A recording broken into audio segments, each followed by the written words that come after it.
Welcome to Carrying Wayward, a supernatural podcast for fans who aren't ready to let go, and newcomers to the series who are ready to jump in. I'm Drew Schulman. And I'm Marie Vigourou. In this episode, we're diving into Supernatural Season 6, Episode 13, Unforgiven. Let's get this show on the road.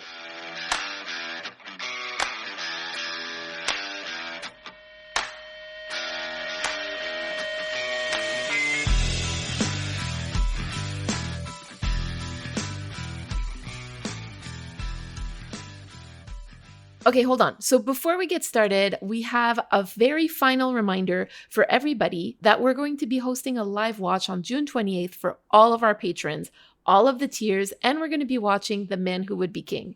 So if you want to attend this live watch and be there when Drew is going to be watching this iconic episode for the first time, all you need to do is become a patron or be a patron already and register for the event. And all of the details are available on Ko-fi and Patreon. So head over to carryingwayward.com and register now before it's too late. Again, I reiterate, I have no idea what is going to happen or is coming or is going on. I have thrown out insane predictions just for the hope that maybe I guessed right again. But hey, if you're already joining the Patreon, be sure to come join the Discord as well, because you can ask me questions about my crazy predictions and have some fun conversations on the subject and be there to look at screenshots that'll be taken of me when I'm flabbergasted by Dean getting married to the ghost of Crowley. There we go. Dean marries Crowley's ghost. That's my prediction. Don't ask me how Crowley becomes a ghost, even though he's a demon and he's already dead, but he becomes a ghost somehow and he's good and Dean marries him. It's a whole thing. It's a different version of Casper. All right, so what about this episode, Drew? What did you think about it? You know what? I think I got so heavily invested in the mystery aspect of it that I really had to really revisit it for a critical analysis. Literally, it is an episode that involves them with a board with a I say red string. They use just generic string, which was fitting of Dean. He wouldn't go all out for the good stuff. But the episode literally needed a mystery board, and I felt that was required. It was a good mystery, and upon reflection, I have issues with the episode in a weird way, but I did like it. This is one of those that we did watch with our patrons, so there was definitely a lot of fun conversation going on there. I mean, I don't know if it was fun conversation, but it was definitely interesting conversation and heartbreaking at the same time.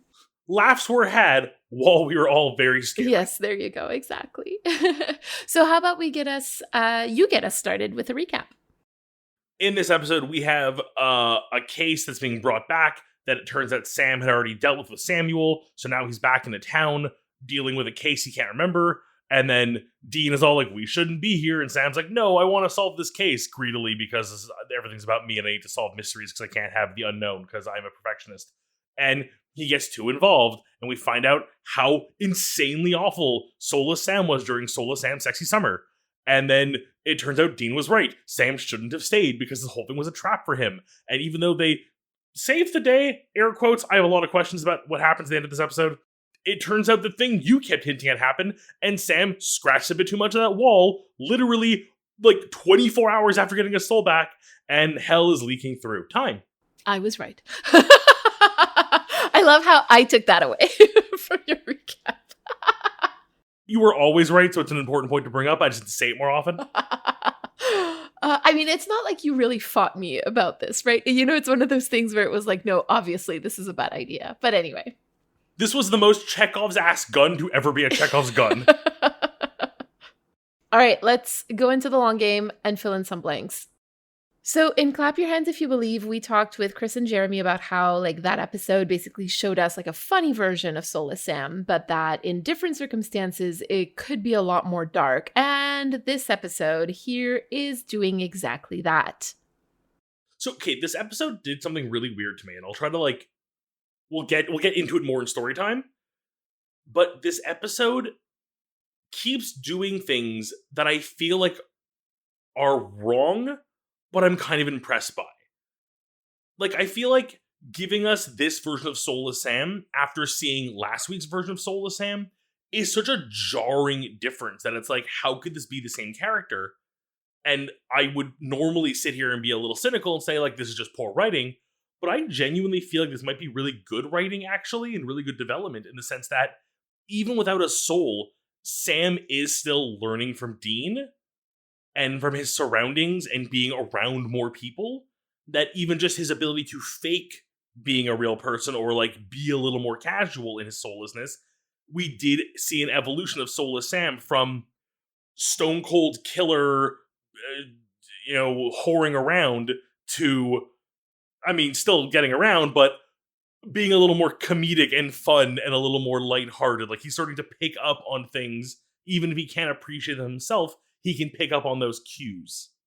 I hadn't really thought about it that way because to me, like, it was always like the two sides of the coin. Like, of course, if you're not going to be running for your brother in a cornfield to try to save him from an alien abduction, you're also not going to have a lot of feelings about like strangers that you're trying to quote unquote save. But I appreciate what you're saying here, that especially the part when you say that he was always learning from Dean and he really needs Dean in order to be his moral compass. Like when you say I don't care about something, there's the like I don't care and you can kind of joke about it and like laugh it off. And then there's the I don't care that comes across like, wow, I don't want to talk to this person anymore. There's the I don't care about these people, let me murder them in cold blood, versus I don't care that Dean's being abducted, let me make jokes about Close Encounters of the Third Kind while I order a beer in a bar quiet. To me, that's more of a critical like conversation. You know what I mean? Like that's, imagine if the what was going on in Clap Your Hands If You Believe was like not treated comedically. It could have been really, really dark also, but they chose to go with a more comedic approach for a lot of reasons, I suppose. This is one of those scenarios where it's like I'm trying to find where is that line between like critically it was writing choices versus like this might actually make sense within the lore a little bit. I think it's both, personally. The brothers are quoting John Winchester to each other, like they're sort of quoting from some kind of sacred text to decide whether or not to continue with this case. And I will quote the lines, "Dad said never to use the same grapper twice." And Dad also always said, "Finish what you start." I hated that scene so much. The entire time I was waiting for one of them to go like, but why should we listen to his advice? He was awful. Jonathan Winchester. That's enough. So we also find out that while on a case, Sam basically slept with an entire town's worth of women, which sort of begs a question, for me anyway, of like, how many times did he do that over the year that he was hunting without a soul and without Dean? I mean, like, that definitely raises question number one of like, this was one isolated case that was maybe 2 or 3 days, and he definitely scored multiple times. But also raises so many questions about like, how safe was he being? Like, who were these people? Like, there are some little Samlings out there, I'm just saying. And hopefully they are more soulful than Daddy was. I also want to highlight one thing that Samuel says about hunting and how, when hunters are young, packing up and going is great. And then he says, when Deanna got pregnant, we didn't know what we were going to do, which hints that Mary wasn't a planned pregnancy. So like neither Deanna or Samuel had any plans to like get out of the life, as we know, because she was raised into the life. And so they basically raised her to be a hunter in order to be able to continue hunting without too much disruption. And the thing is that I got a lot of flack when I highlighted that part of Mary's life, like particularly how like her childhood and adolescence were probably incredibly traumatic. But I honestly don't think that I'm that far off. While I totally agree that given the context, Mary was an unplanned child, I think there was a part of them that was always planning to have kids and to raise them as hunters. Like, it seems like a family thing on that side. Like, Mary was a surprise, but they were gonna, when they were ready, settle down, hunt more locally, and raise kids. I mean, sure, I feel like that's maybe a bit of a stretch, but I can totally see it, especially given like the family dynamics that we see within the wider Campbell clan. The monster of the week is yet another monster that shouldn't be in the United States. Are we appropriating other cultures and taking what we shouldn't be taking, which is the colonial way of filmmaking, apparently. Like, this is like genuinely, I'm curious, is this part of a larger picture? Is this because the I want to call it the Hellmouth, but the gates of purgatory were opened? Is this like a beacon for monsters? It has a very Buffy Hellmouth vibe to it. I agree. I fully agree. I fully agree, actually. Let's call it the Hellmouth. Claimed. But like, does it being opened and even the like steps towards opening it, which kind of got the alphas out of hiding a little more, kind of ramped up activity, and like we were seeing things like the werewolves that were able to transform not during the full moon per se, like the supernatural energies are heightened. Is that drawing creatures from other cultures into the Americas to be near this beacon? So like, while I don't like the appropriation of culture, I haven't researched all these creatures much. A lot of what I know about them from just passing interest, they haven't been particularly detailed enough to really give me any kind of like one way or the other with them. But like, I hope they're doing some level of justice behind the scenes, even though I'm sure they're not. But like, that part aside, I'm very intrigued by this, like, because it's been a few times now, even like ones they've mentioned like in passing. I use air quotes. I don't know why they're like, very briefly they mentioned, like, I think they said it was a Naga, the snake women from Greece. Like, we're seeing things from around the world coming together, and I'm guessing not for good. Maybe it's the call of the Hellmouth. Samuel makes a Star Trek reference. Yes, this was just a really fun moment during the live show, because we actually someone looked it up for us really quickly, and we have so many amazing listeners who are so much better at like quick Google searches when we're just shooting the shit during live watches. But that, like, canonically and time-wise, it would make sense that he would have been watching the original series of Star Trek, and that the red shirts were like canonically a thing then. So calling Roy another red shirt, I think, is just like a beautiful little bit of like a little like gem of hidden info on Samuel. Like, oh, he was a Trekkie. I think something that I particularly like about it is that this is something that Dean does all the time. The pop culture references. I was about to say, like, literally, it's cute to see like Sam and Samuel. They're both nerds. But like, really, it's more of a Dean thing. It's 100% more of a Dean thing. We get a little bit more information about how Sam feels about whether or not Soulless Sam is in fact Sam, a question which we have hotly debated on this podcast this season. So he says, let's be crystal clear, okay? It was me. So, debate over. And finally, the thing that I said would happen did in fact happen. The wall in Sam's head broke and Sam remembers the cage. We got 2 episodes. That's all. Honestly, we got an episode and a half, to be like real. I also, again, like, I understand logically there was probably several weeks even between those two cases of him getting his soul back and then tricking Cass into giving the info, and this case. They may have even worked cases in between those times and not just been like road tripping and catching up. But like, from a viewer standpoint, it literally feels like he was like told by Death, don't you scratch at it. And he was like, I won't do it, Death. And then immediately walk into the other room. Scratch. Absolutely. All right, let's dive into this episode. Let's go, story time. Our theme this week is forgiveness, which has Old English and Germanic roots, and it used to mean like to give up desire or power to punish. And today we tend to think of it as like to stop feeling angry or resentful towards someone. The term has broadened, so it's softened the impact. Because like, the power to punish versus stop feeling angry towards someone, it's a sliding scale, essentially. Yes, pretty much. I think it's interesting because I think we're going to see a little bit of everything in this episode. So I think we'll have some fun with this theme, even though it is super obvious because the episode title is Unforgiven. Sometimes the showrunners and the show writers need to like bonk the viewer on the head with just like, here is the point we're trying to make. Sometimes they do it to us and we have to take the bait. So let's get us started with Sam because I mean he is the main character of this episode, and so let's get started with him.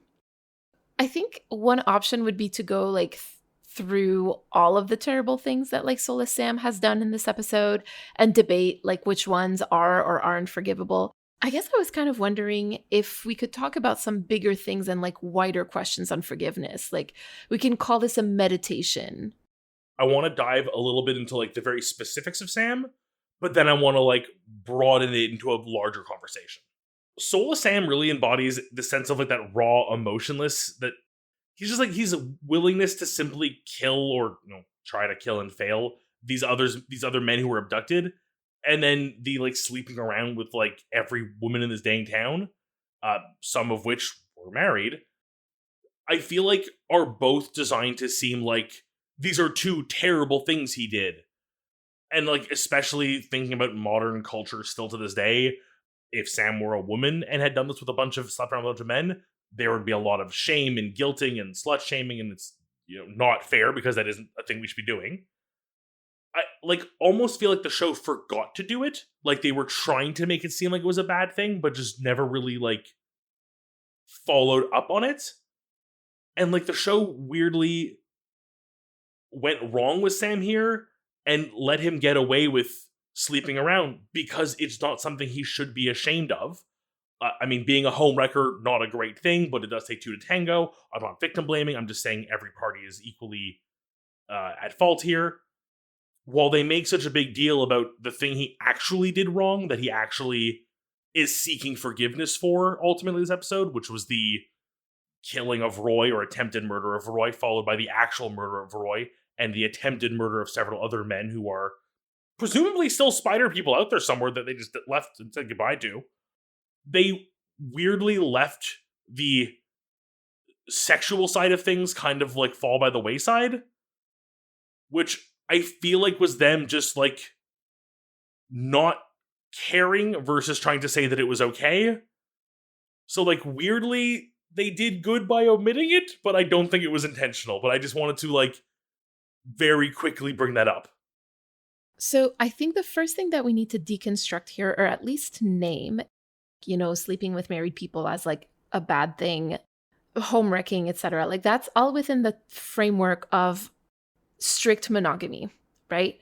And that this behavior would not be considered bad in other types of frameworks, right? And again, like no judgment on either. I'm really just kind of naming that, and the fact that there absolutely, I agree with you that there would have been a lot more shame put on Sam if Sam had been Samantha, for example. It does mean that we are operating within both a strictly monogamous and a misogynist framework. Okay. I think it's not like this is not news to anybody, but I do think it's important to kind of mention that. Second, what you said also makes me think of season 5 of Buffy. After Buffy's sexual affair with Spike, one of the things that she finds, or actually during it, one of the things that she finds particularly difficult to deal with is how dirty she feels for sleeping with him. Of course, like there's a difference that like Buffy does have a soul versus Sam not having a soul. But I think that there is a difference here in the shame that is associated with sexuality for men and women in media. And when I say men and women, I should be more precise and say white men and women in media. So I think that you're making a really interesting point, but that we just needed to clarify a couple of things here. I'd like to continue your journey into this more metaphorical, wider view of forgiveness. Right. So I think the first thing for me is like the relationship between guilt, like between feeling guilty and asking for forgiveness. Because I think that in this episode, like there's a couple of things at play. The first one is that Soulless Sam doesn't feel guilty. He doesn't feel sorry. And he really doesn't ask for forgiveness. Like he could not care less. But Sam does, regular Sam. He feels immense guilt. He is sorry, and he does ask for forgiveness. Sam's like moving like trait, the motivation for this episode is that he truly has a sense of guilt and that he owes this town the time and safety he failed to offer before. The issue here is, I feel like part of this is Sam using that as an excuse, the guilt that is, to continue working on the case because he wants to dig more into it and kind of solve this like personal lack of memory for him. I know we'll get into it more later, but it feels like, yes, he truly is sorry for what has happened to this town and the part that he has played in it. But I feel like there's a part of him that is using the seeking forgiveness as an excuse to stay longer and do more research and like find more answers for himself. I think we've talked about this before at the beginning of season 5, I believe. Sam's not great at asking for forgiveness, and he hasn't really grown in that respect, right? And before we get there, there's another thing that I do want to mention though, and it's something that I feel very strongly about, and it's the fact that saying that you're sorry doesn't automatically mean that the person in front of you should forgive you. And I know that like many of our listeners either are deconstructing or have deconstructed Christianity, and I have to say that in my experience, I wasn't raised in Christianity, in Catholicism specifically, but I was raised with Catholic values. And so when came time for me to deconstruct, I had nothing to deconstruct because I didn't know what was Catholicism and what was just the way that I was raised. So that's a whole other story. But anyway, in my experience, like I was raised that if someone tells you that they're sorry, like you have to accept their apology and you have to forgive them, or like you're the one in the wrong. And that really messed me up in all sorts of ways because like I was never really able to have any feelings of resolutions like after an apology because I just hadn't forgiven the person. But, you know, I said that I did. And so like people would then get mad when I would bring up old arguments. And so as I got older, I sort of realized that like for me anyway, forgiveness isn't what I was taught through the Christian understanding of it. Obviously, very different upbringing on the religious level for both of us. But I really feel like it's one of those, like, I choose the term dumb child logic in that, like, you make the kid say sorry, but not understand why they're apologizing and what it means to them to accept it or not. And, like, it's truly just a practice to keep kids from, like, bickering or holding grudges because you basically said, like, I'm an adult, this is a fight you're having, you're wrong, you're right, apologize, it's over, we never talk about it again. And there's no actual resolution. It was truly just a practice of, again, keeping kids in line. And I feel like that also made apologies, like on a personal level, not as meaningful because I knew if I did something wrong, I just said I'm sorry and I carried on with my day. And it took growing up properly and like learning from experience that, oh, that's not how that works. The world doesn't work that way. You need to mean things. Could not agree more because this is literally where I'm going with like my third observation when it comes to Sam and forgiveness. An apology should be for the person that you're apologizing to, not to unburden yourself. And I think we can both agree that Sam fails like miserably in that respect. At the end of the episode, he tells Brenna that he's sorry, but I'm not sure how much of that is like for his own benefit or for Brenna's, because like during the live watch, we talked about that a little bit and how because Sam grew up in an unstable environment, he probably learned early on that if he messed up and he immediately said he was sorry, even if he wasn't really, then he would get like out of trouble much faster. Like think of apologizing in a way to like appease John or even Dean actually, because when you think about it, like again, children should not be raising children in part because they just don't have the emotional maturity to do that, right? And so Sam might have learned just to say, oh, I'm sorry, when it was just a way to kind of like get out of trouble.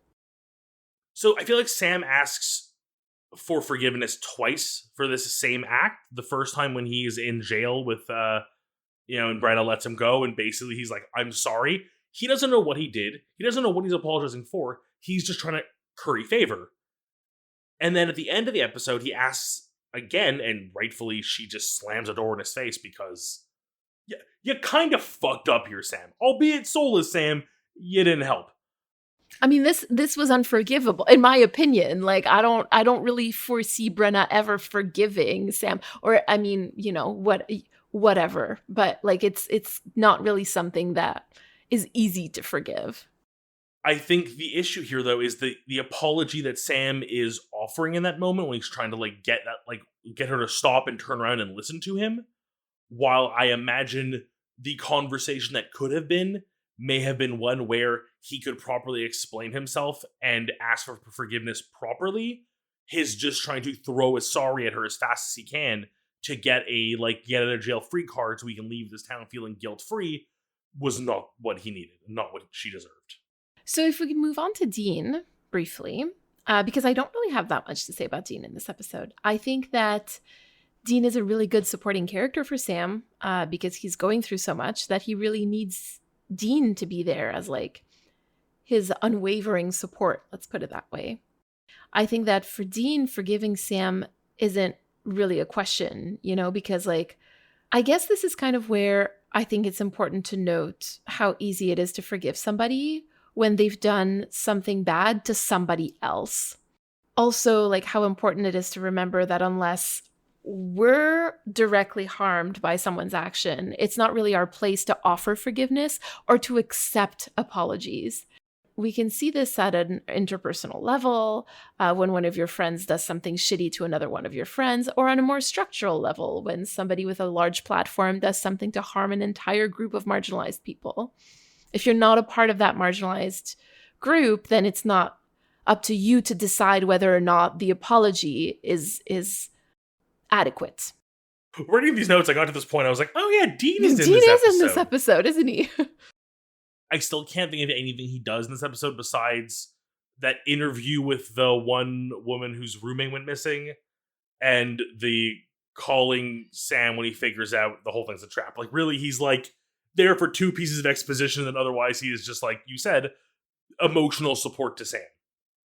And given all Sam's going through this, it really makes sense that's what he needs right now, because, you need someone who can understand you, even if it's just so you can figure out what you need to move on to do. Like, it takes a conversation, a learning experience, and understanding what you've done wrong to ask for forgiveness. And, when the situation is not the easiest to explain, i.e. spider demons, it makes sense you need someone in your corner who gets you. But you're right, Dean can support Sam, but not forgive him on behalf of anyone in this situation. In Dean's defense, like, he doesn't do that, right? Like, he doesn't say, like, don't worry about it, it's fine, it's okay. Like, he really doesn't do that. And I appreciate that. Good job, Dean. I think the furthest he goes is saying, like, it wasn't you. And then Sam is like, no, let's be clear, it was me. I think that was actually handled fairly well. You want to talk about Samuel, which shocked me. Why? Because he's in the episode for all of, I don't know, a flashback or a, last time on? He's part of the entire episode, though. Like, in the flashback, but, like, he's there all the time in the flashback. And, like, let's be very realistic. If anybody else had been there with Sam, this might not have happened that way. Samuel enabled every single decision of Soulless Sam. Once you brought up that we should be talking about Samuel, it became very clear we had to. And you can tell that he's not, like, really on board with how Soulless Sam is choosing to, like, handle the situation that are presented to him. But, like, he also never speaks up and he never intervenes. Like, it feels like Sam is the one driving the car, not Samuel. And so I'm thinking about, like, the level of responsibility that we think Samuel carries and whether or not you think he wishes for forgiveness about this. I genuinely am not sure if he is so far removed from hunting that he's jaded by the whole situation and, like, looking back at this town, he's like, yeah, things went wrong, but, like, we did what we could. Or if there's a part of him that would look back at a situation that and go, like, yeah, no, we messed up and we could have done better. Like, I'm really curious to see what Samuel would say about this, but I think you're right. Like, while Sam was clearly the one running the show in this hunt, it really does kind of, like, say something that Samuel never tried to pull rank or seniority or something and, like, argue. I mean, when someone comes to you and says, listen, I don't think we should help these people, we should just shoot them all in the head, and your response is raise shoulders and eyebrows and shrug, you're pretty complicit, buddy. We had international trials about that. Like it's an established fact. Like, and I think that that's what's notable here. It's that Samuel like doesn't really ask for forgiveness at any point. And like he's not working directly to get the alphas. He's not thinking like, "Oh, I'm doing this to try to save my daughter." He's literally just along for the ride while Sam is like on a literal rampage of like deception and death. And Samuel has his soul, and he doesn't know that Sam doesn't have his. And you can fight me about that later if you want, Drew. But seriously, there's a disagreement between the two of us. Regardless of you having further knowledge of the show than I do, I expect you to be right 99.9% of the time. So I'm willing to cede this point and just say he did not know. Just for now, just for this argument, and then we can move on and we can talk about it some more. We'll see where things go. But seriously, like, I find that it really does not paint a very nice picture of this man. Like, and this is the man, by the way, who raised Mary Winchester. If he's not upset enough at Sam for all of that, like, how exactly do you think he raised Mary? Like, because I'm also watching the Winchesters right now, and so I have a lot of very strong feelings about this. I feel so vindicated. Also, TikTok 3 times while scrolling last night tried to get me to watch your live, and I kept having to leave. Part of me was like debating just like going in, muting it, and just like saying like, "Hi, TikTok won't leave me alone until I say something to you. Bye," and like get out. Maybe next time. This is the way he like looks at his grandson and goes, "This is perfectly fine behavior. I don't need to interrupt or like, put a stop to this." Talk about John level parenting, I'm assuming. Ooh, yeah, there you go. This episode was written by Andrew Dabb and Daniel Laughlin and directed by David Barrett, and it originally aired on February 11th, 2011. David Barrett, I don't recognize the name. Is this his first? Yes, it's his first and only one for Supernatural, actually. He did direct other episodes in like Castle, Once Upon a Time, and The Mentalist. What's in the Hunter's Journal this week? I feel that irritation of a hair or a string caught on the back of my arm. I reach to remove it but find nothing. The feeling fades and leaves me wondering if it was ever there to begin with, or if it was all in my head. The crawl space seems to narrow the further I explore. The catacomb-like walls are dilapidated and crumbling. They may have been straight and 90 degrees to the ground at some point many years ago. Now wooden beams installed to keep it from caving in are themselves buckling and succumbing to the architecture it was meant to protect. Every sound seems wrong, out of sync from the world I'm in. I know I'm alone, but certain creaks seem to be too far away to be the floor I'm walking on. The hair on the back of my neck stands, and I feel the eyes in the dark spying on me. I reach a point where I don't think I can go any further. I don't even remember why I'm here. What was I after? Who was I following? There's no light at all. Even my flashlight seems to be fading. I seem to be fading. Oh my goodness. I originally kind of had like an arachnophobia moment going on with like the hair on the back of the arm, and it sort of got away from me and got a little all-encompassing spooky. Some claustrophobia in there, some paranoia, just all the check boxes. What are your thoughts of this week? Well, so we watched this episode with our patrons in May, and the main topic of discussion during and also after the episode was like how upsetting it was to see another Black character die after becoming a monster. And it was very reminiscent to us of like Gordon. And we've already talked at length about like how upset we were about that. So like I'm not going to go over all of that again. But clearly like this conversation does need to be had again because like Supernatural just gave us another Supernatural special. In their defense, I believe it's the last one from memory, but still, like I think this is one of those really weird and uncomfortable things to have like two nickels about.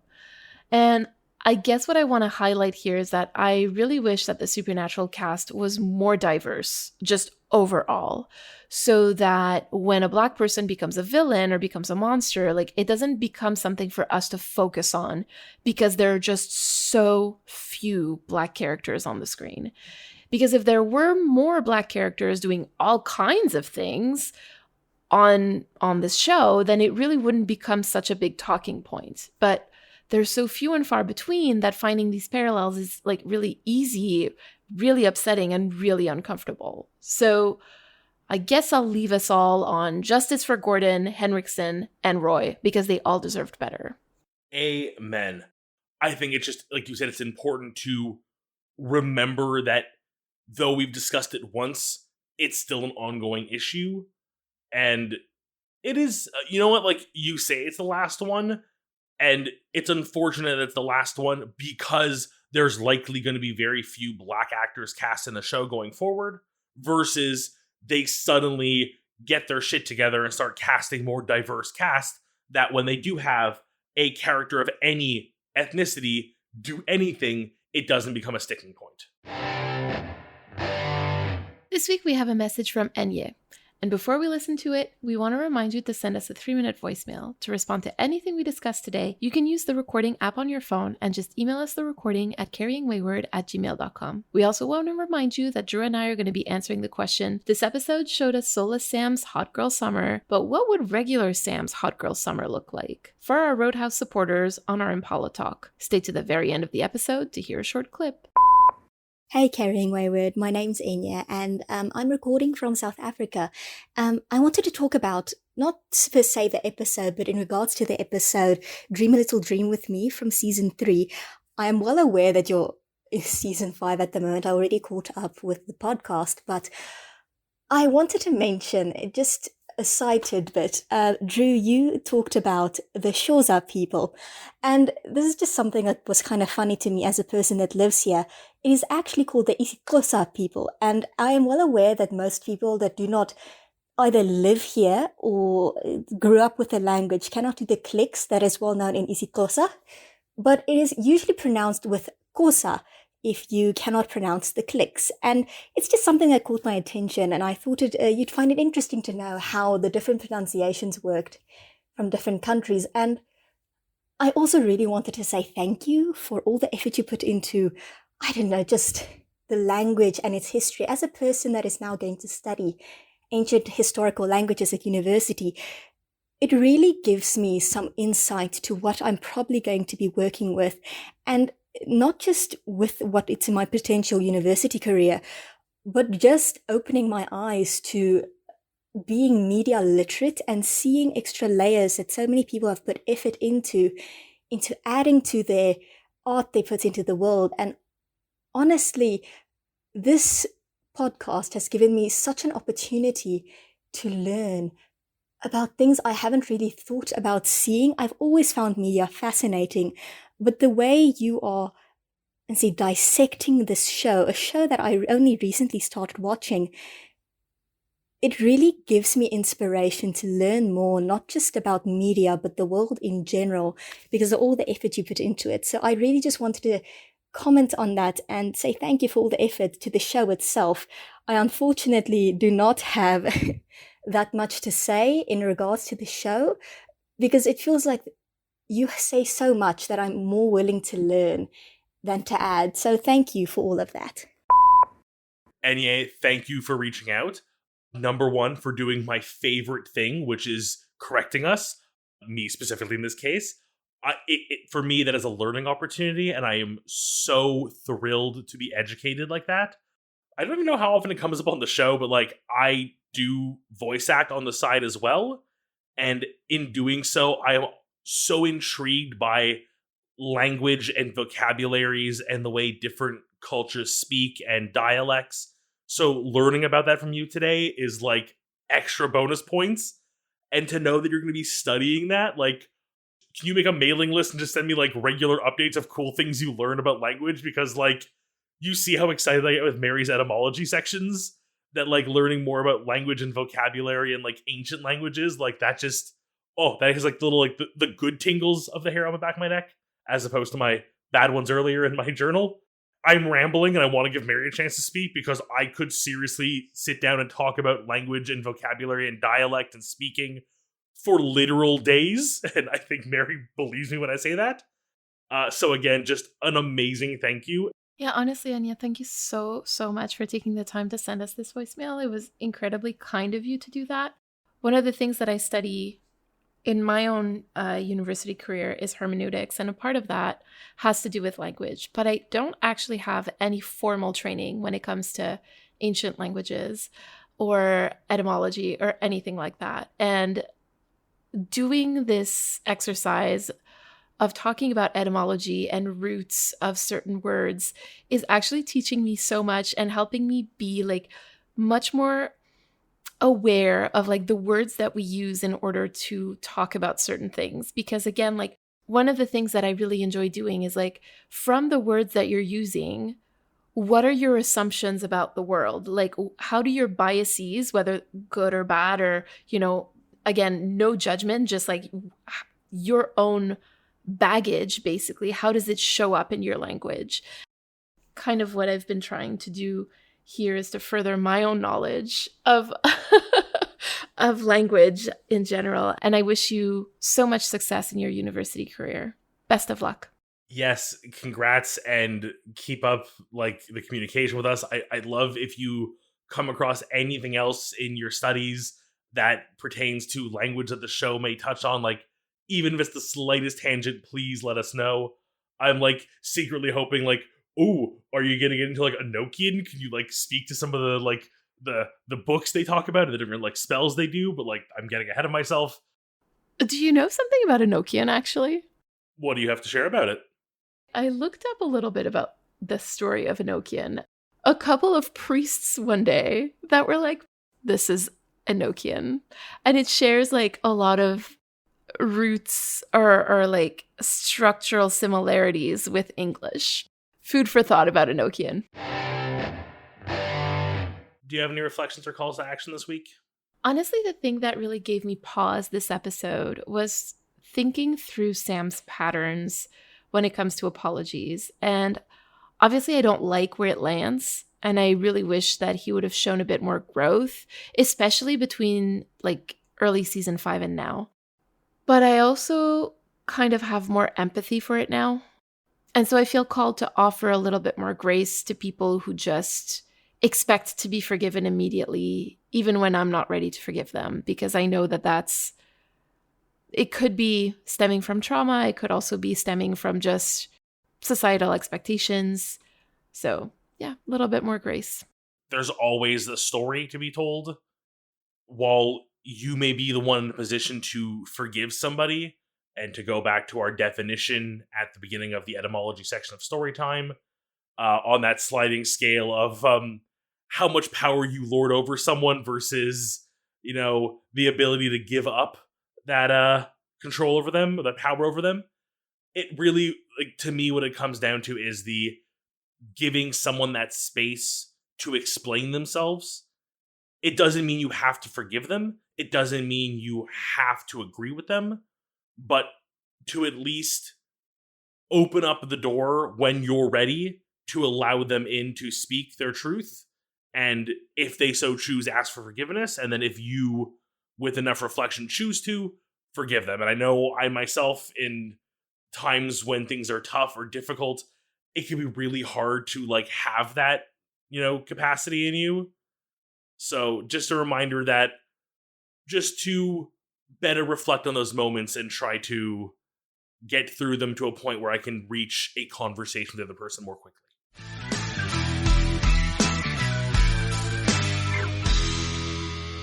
You've been listening to Carrying Wayward, a supernatural podcast produced by Rochelle Castellano and hosted by Drew Schulman and myself, Marie Vigo. Thank you to everyone supporting us on Ko-fi or Patreon, and an extra thank you to our bunker supporters, Katira, L, and Jeremiah Thomas. This week, we'd like to thank Enya for her message. You can find the links to all of our social media and our merch store at carryingwayward.com. And don't forget to leave us a rating and review wherever you listen to us.